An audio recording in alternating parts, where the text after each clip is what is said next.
Le 23 septembre, Lina a disparu.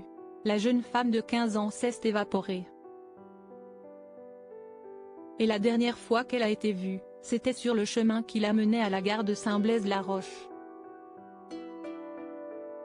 Voilà qu'on apprend qu'une caméra idéalement placée aurait pu aider l'enquête si son propriétaire n'avait pas pris une lourde décision. Cela fait plus d'un mois que la jeune Lina, âgée de 15 ans, a disparu alors qu'elle devait retrouver son petit ami Tao à Strasbourg pour une virée shopping.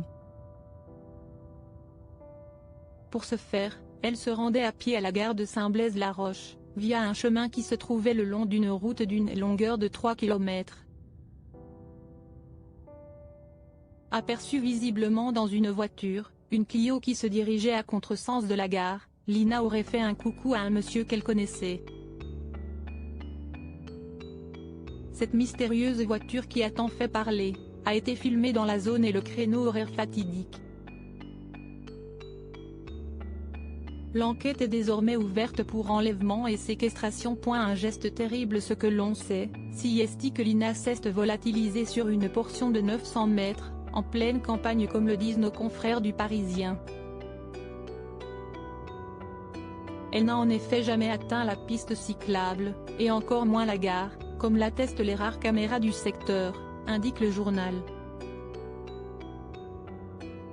Et aussi incroyable que cela puisse paraître, une caméra qui aurait pu faire énormément avancer l'enquête n'a permis de rien récolter. La raison ? Le propriétaire de l'appareil idéalement dirigé sur la route principale de Saint-Blaise-la-Roche a effacé toutes les images, faute de place sur son disque dur. Un geste terrible réalisé avant que la disparition de Lina soit rapportée.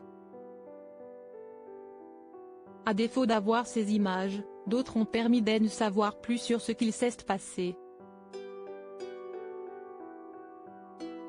Alors que le téléphone de Lina a cessé d'émettre à 11h22, l'ancien maire du village Jean-Marc Chipon a observé grâce à une caméra positionnée devant chez lui que Lina s'était évaporée à une vitesse grand V. Je ne suis en fait resté qu'une minute chez moi.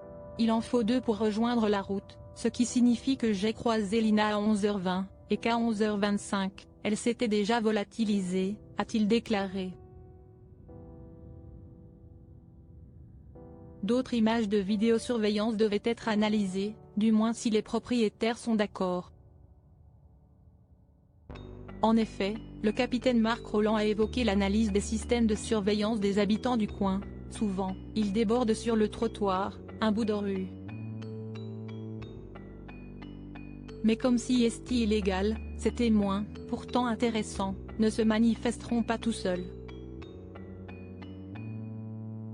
On peut imaginer que les enquêteurs vont faire un porte-à-porte pour déterminer qui en dispose, quelle caméra filme la rue et ça, sur toutes les voies irriguées depuis Plaine.